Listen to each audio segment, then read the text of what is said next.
Lord forgive me for this trap shit. Sergeant Smack making backflip. Telly Hank with the action. With the vital speaking Spanish. Frank Matthews, how I vanish. Poof. Came back like I'm King Tut. Gold BBS is on a beamer. When Fat Cat was 10 queens up.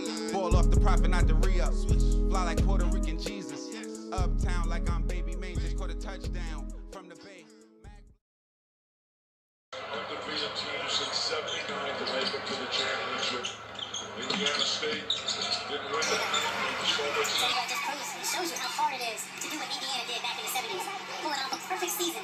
So difficult. You see the pain on Mark Few lost. Check out those undefeated teams. They knew, of course, what they accomplished. Undefeated seasons. Coach Drew and Baylor complete college basketball's greatest rebound and rebuild with the championship.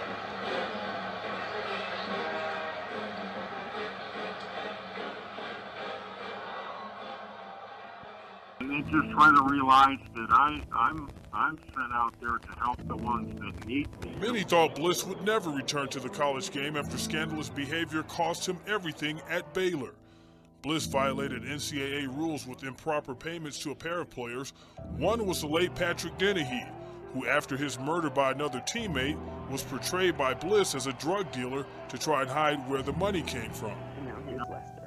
Janice, thanks. Now to the search for the missing basketball player from Baylor University. As we reported, 21-year-old Patrick Dehnehy hasn't been heard from in 2 weeks. Authorities fear he may have been a victim of foul play. Here's NBC's Jim Cummins. Patrick Dehnehy had played basketball at the University of New Mexico, and then he transferred to Baylor University in Waco, Texas last year. Investigators say the 6'10", 230-pound junior, number 33 in this highlight reel, has been missing from Waco since June 11th, and they suspect he might have been murdered. Baylor basketball coach Dave Bliss says he's stunned by the news about his player. Right now, the team, the university, and all the members of the Baylor family and myself are in tremendous disbelief about the recent events. In fact, no part of this really seems real. Police have questioned dozens of people in and around the Baylor campus about Dehnehy's disappearance, including some of his teammates. His disappearance, some of the basketball team members may be involved. Dehnehy's family is from California. Earlier this week, police said they found his SUV in this parking lot in Virginia, but they don't know why it was there. His coach choked back tears as he talked about the telephone call he had to make to Dehnehy's mother. He's been just a gem, and it's just a terrible series of events that's put us in this unsettling situation. The police say they have no new leads in the disappearance of Patrick Dehnehy, and they won't talk about the case until Monday afternoon. For today, Jim Cummins, NBC News, Dallas. Mark Smith is a staff writer with the Albuquerque Journal. He's followed Patrick Dehnehy since his high school years and through his early college years as a player at the University of New Mexico. Mark, good morning. Thanks for joining us. No problem, Lester. Thanks for having me. By all reports, he's an outstanding player. What can you tell us about his relationship with his teammates? How does he get along with the team? Well, we don't know a lot about how his relationship was at Baylor because he's been gone from here for the past year. But it was pretty stormy when it was at the University of New Mexico. He played here his freshman and sophomore years. There were some problems in his sophomore year where he had some arguments with a couple of the guys, but nothing that you would think anything like this could develop. There was a big incident towards the end of his sophomore year where the Lobos were playing against Air Force, which was the bottom-ranked team in the conference, and Air Force was winning the game, and Dehnehy got into a verbal confrontation with one of his teammates. Another one got in between them. They started bumping chests. They went to the bench together. There was a timeout at the time, and then Dehnehy started arguing again, threw a chair, pushed a teammate, and then took off and ran into the locker room with 3 minutes left in the game, never to be seen again. And I understand he's never been shy about speaking his mind and sometimes getting in trouble or at least irritating those around him. Well, you know, the thing that I liked so much about Pat, and he was a great kid to deal with as far as the media was concerned because he was real open about everything. But his candor sometimes got him in trouble with the coaching staff. There was an incident during his freshman year where he wasn't playing very much, and he simply said if it didn't stop and he started playing, if he didn't start playing more, he was going to leave at the end of the year. So the coaching staff got really angry with that. And sometimes he was just a real matter-of-fact guy, but a real good kid to deal with. Never any problems for us. We never saw the signs of the hostility off the court. There were just some things on the court. And we understand that both Dehnehy and his father admitted that Dehnehy had been on antidepressants at some point. What do you know about that? Well, after the incident at the Air Force Academy, everyone was wondering what kind of action might be taken against him because something like that, you know a kid has to be suspended for it.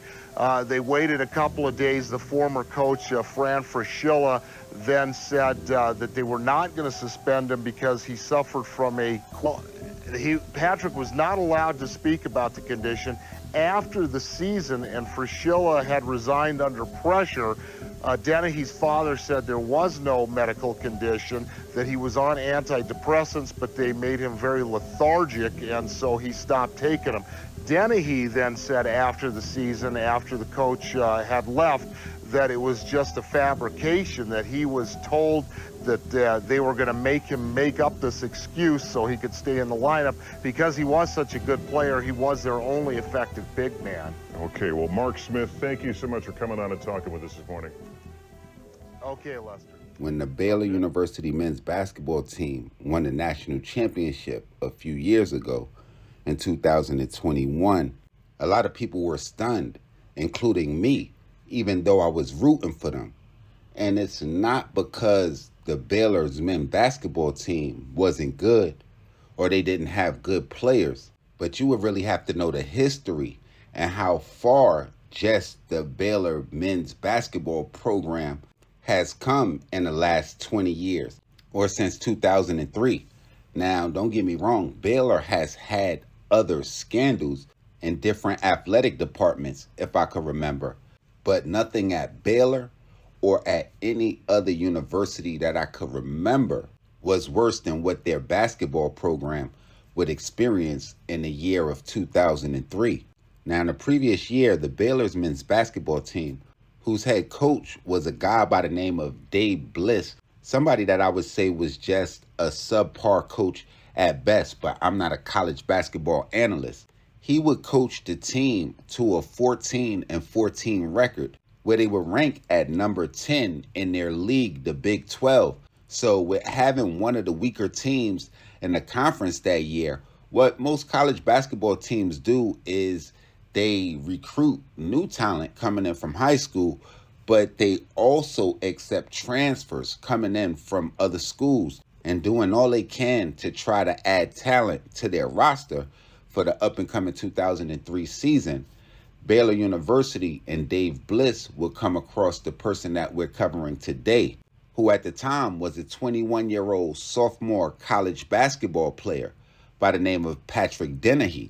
Now, Baylor's men's basketball team, who some said had a need for size at that time, and just by looking at the record, sounded like they had a need for a lot of things.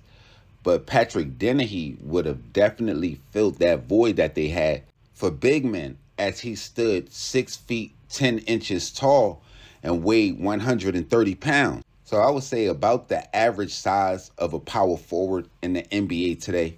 Now, Patrick Dehnehy, who was originally from Santa Clara, California, would play his first season of college basketball at the University of New Mexico. But after running into a series of problems there, he would try to take his talent to another team, and he would find himself on Baylor's men's basketball roster, but he wouldn't even get a chance to play one game.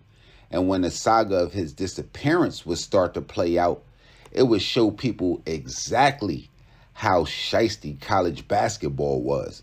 And now Patrick Dehnehy wasn't Shaq or any kind of super all-star college player, but he did average right around 10 points and 8 rebounds for the University of New Mexico in the 2001-2002 season. So I'm sure Baylor thought they would fare off a lot better than they did the previous year when they only won half of their games. And in that summer of 2003, while preparing for the upcoming season, everything surrounding the Baylor's men's basketball team would start to unravel, with the first thing being the disappearance of Patrick Dehnehy on June 19, 2003.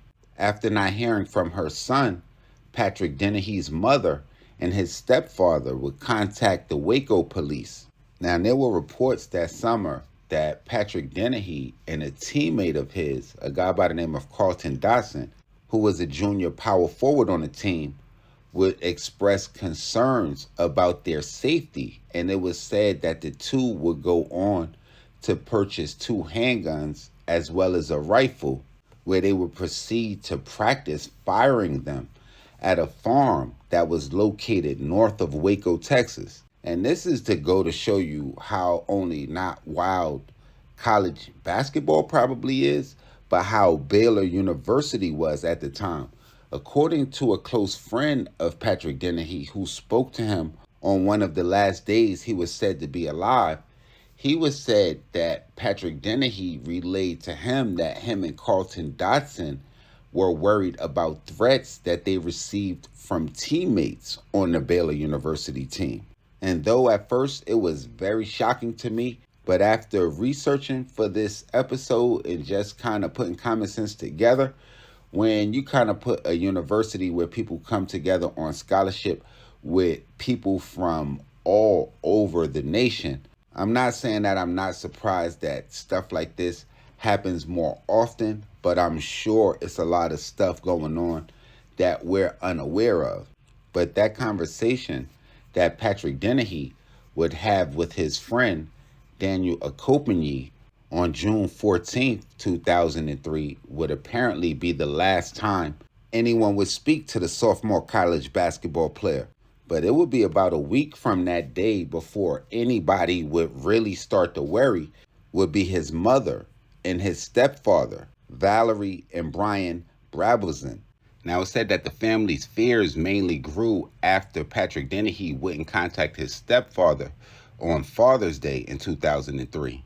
And their fears really would grow after they reported him missing, and his vehicle would be found in Virginia Beach, Virginia, which was more than 1,000 miles from Baylor University, and an area that Patrick Dehnehy had absolutely no ties to. Their investigation would lead them to Patrick Dennehy's computer, where they would somehow get the information to a confidential informant that would give them info saying that Patrick Dennehy's teammate, Carlton Dotson, would tell one of his cousins how he got into a disagreement with Patrick Dehnehy while the two was firing guns, and he murdered Patrick Dehnehy. Less than a month from when his car would be found across the country, his teammate Carlton Dotson would be charged with his murder on July the 21st. Now, even though it was a situation where 2 teammates would go to get guns because they was having beef with some other teammates, that's crazy in itself.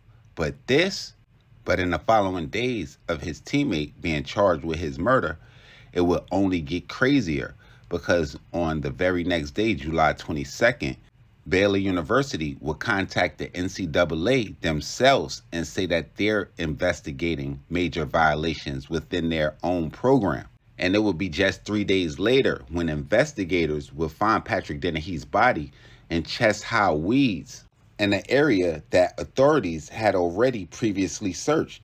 A few days would pass, and Baylor's men's basketball coach Dave Bliss, along with school president Robert Sloan, would attend a memorial service for Patrick Dehnehy in San Jose, California. And in a scandal something like college basketball has never seen, with a teammate murdering another teammate, it would get even crazier with probably the most scandalous act of the whole situation on August the 15th, when an assistant coach for Baylor University by the name of Abar Roos would give investigators a tape that he had secretly recorded 2 weeks earlier in which the head coach of Baylor University, Dave Bliss, would be heard telling assistant coaches and players to lie and say that Patrick Dehnehy had been dealing drugs to pay for school. And like I said, it just gets more scandalous, because eventually it would come out that the head coach, Dave Bliss, had illegally recruited Patrick Dehnehy and had paid him to transfer to Baylor University from New Mexico. So in the efforts to cover his ass and save his job, he would tell the players and the assistant coaches anything that he had to cover up the death of Patrick Dehnehy. He would eventually resign as head coach of Baylor University shortly after that, and I seen that he did get jobs at several other places before this scandal would come back to haunt him. And me remembering this saga as it was playing out real time, it was absolutely crazy to me. But just reviewing everything 20 years later just makes it that more wild to me. Now, y'all make sure y'all hit the red subscribe button and the bell right under this video so y'all know when this real trill spill shit is dropping. And please feel free, y'all let me know if y'all ever seen anything like it. Y'all tap in with me directly on Instagram, Twitter, POP_A_LOT. And y'all make sure y'all definitely send those requests through. We knocking them out. It's your ace Popalot. Salute the almighty MOBB.